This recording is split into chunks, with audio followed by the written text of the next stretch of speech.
There's a lot I wanted to say covering this topic, so I'm just basically going to cut right to the point, but also keep in mind this is just my personal opinion and my personal thoughts on this, and kind of why some people get lost when it comes to numbers and what they actually mean. There's two main parts of the video.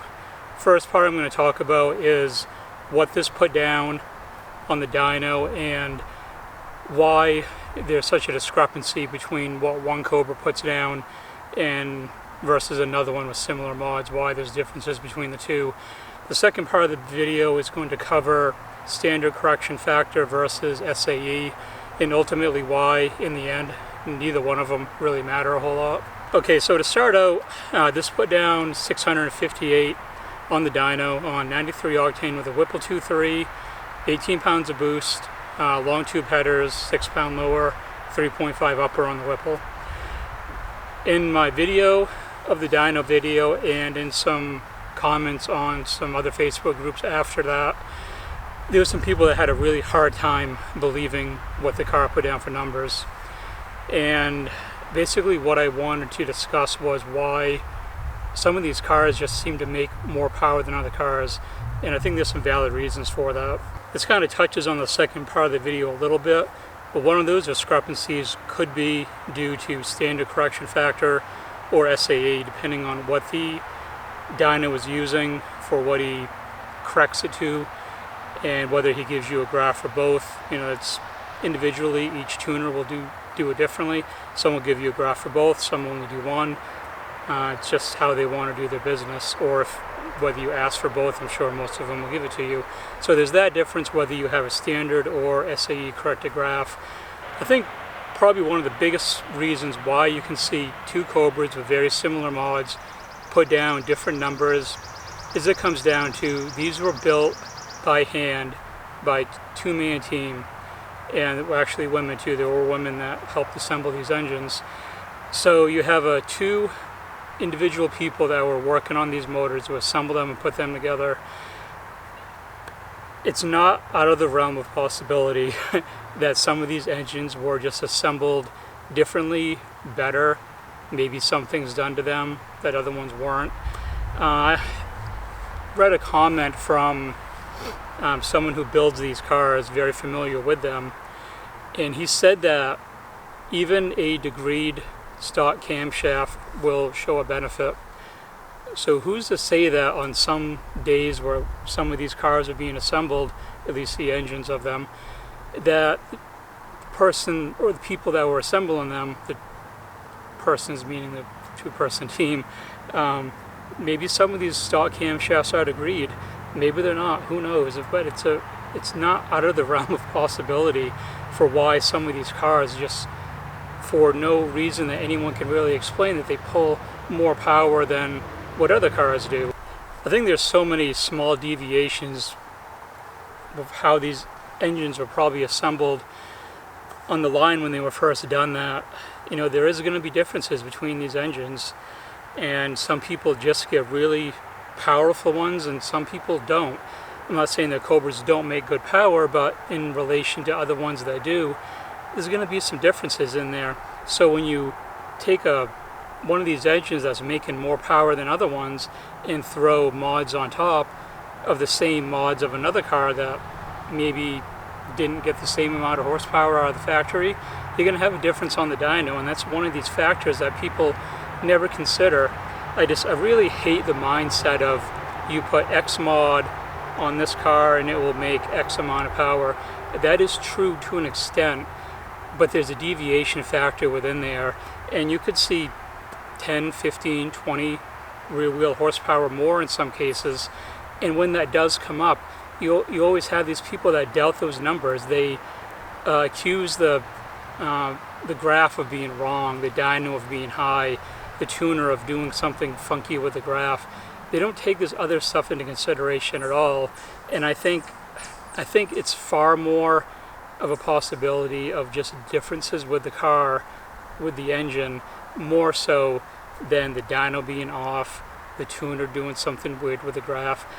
There were probably tons of people that wanted me to tell them, Yes, I paid the tuner an extra $50 to make me a graph that was 20, 30 rear wheel horsepower more than what the car should have made. That's what they wanted me to tell them. That's what they wanted to hear, to affirm their assumptions of why my numbers seemed a little bit higher. But the truth is, I go to an extremely reputable tuner for tuning these cars, and if his dyno was reading high, that would have come out a long time ago. There have been so many Cobras built and put on that dyno and then gone and raced that if his numbers were high on the dyno and it wasn't reflective of what the cars were running for a trap speed, it would have been put out there a long time ago in forums and Facebook groups and stuff like that, but you never see that. But you have these people that have no idea of the reputation of some of these tuners, and they just make their own assumptions to fit their own narrative for what they think of their own head for, to affirm themselves of that they know more about the car than you do, when you're the one there that has a relationship with that tuner for over 20 years, but this random, retard on Facebook seems to think that he knows more than, someone who's been tuning these cars for 20 years. The other thing I really wanted to touch on was standard and SAE, and why I don't think any of them really matter in the end. Just a short explanation. SAE is a correction factor. I believe it corrects it to 77 degrees for a temperature and a certain elevation and a certain humidity percentage. It may be zero humidity, I'm not positive. If it's more than that, that's fine too, but my point is that with standard, it's corrected to 66 degrees, or in the 60s, the other one's 77. So you have a difference of corrections for these cars, and people often demand, I had one guy demanding that I show him my SAE corrected numbers for the car. I don't have SAE corrected numbers. I had the standard run for what the car did, and that's what my tuner tunes in, is standard. And the reason why it doesn't really matter is, let's say for example, okay, before I get to the example,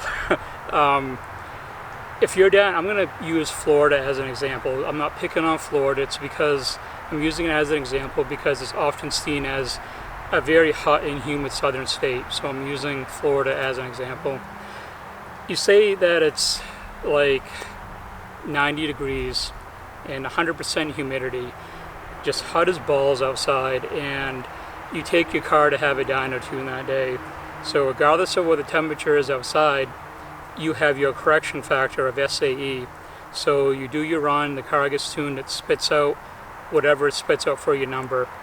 You have the advantage of SAE to correct your weather conditions to make it more fair, I'll say fair for right now, across the board for what it would be no matter where you dyno that car in the country.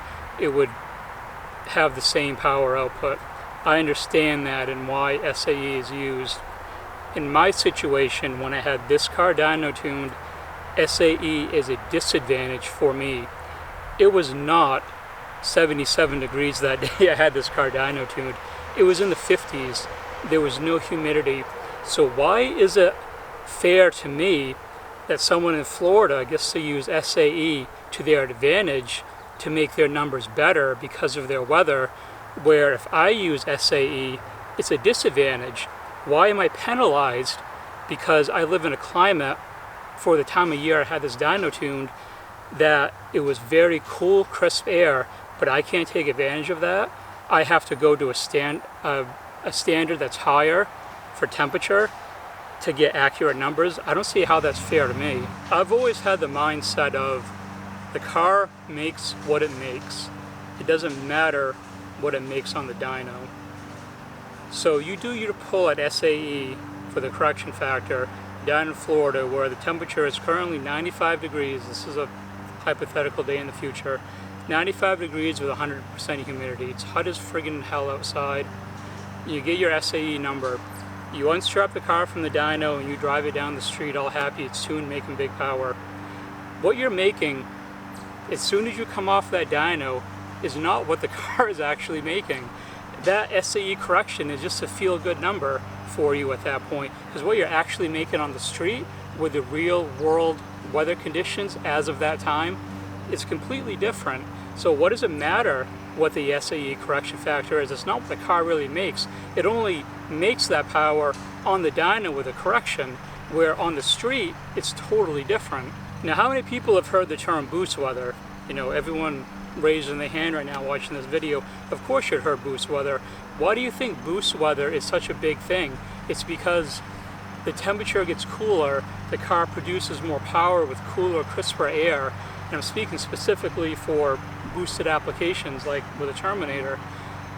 So basically I have boost weather a lot more often than people down south do.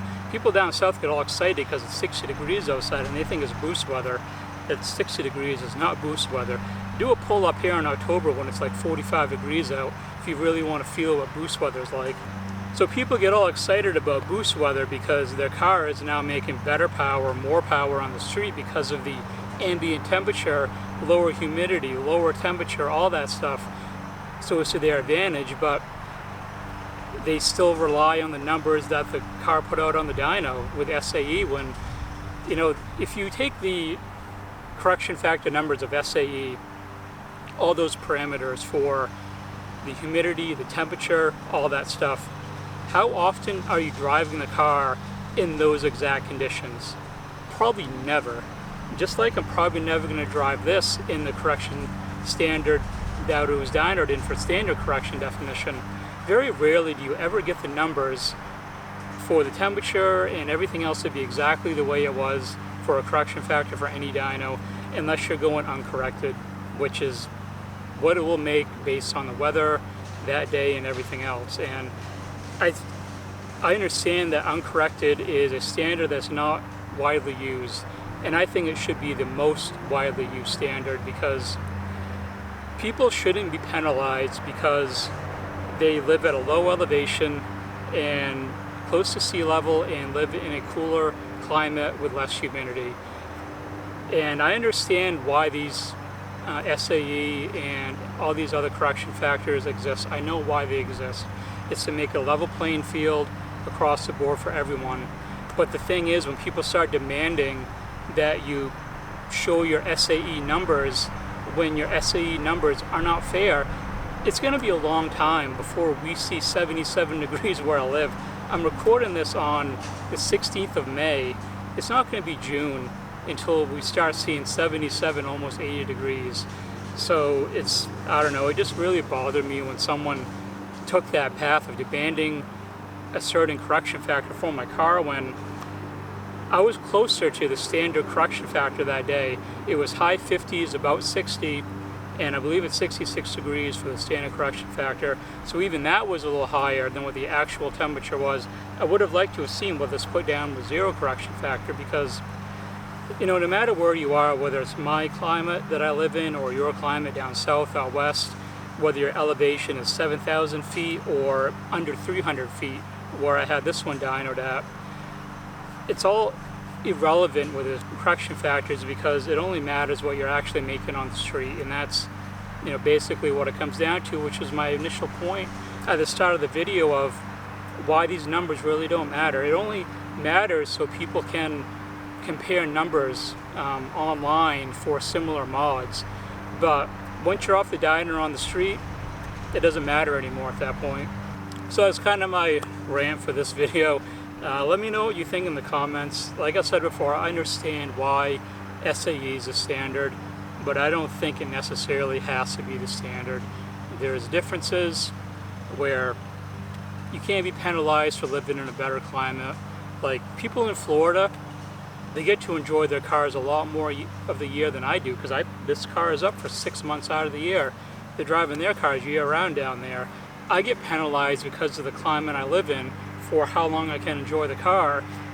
They should be penalized for the type of climate they live in for dyno numbers. It's just how it is. If you want to talk about a fair playing field, that's fair. But that will conclude the video. Let me know your thoughts down below. Agreement, disagreement, whatever. Just let me know your thoughts. I'm not trying to diss anyone's numbers, cars, where they live, any of that stuff. It's just I wanted to open people's mind a little bit because this is something that a lot of people don't really talk about. They just rely on SAE, that's it, that's the standard, no other exceptions, and I don't really think that's the case. Above all else, everyone, thanks for watching.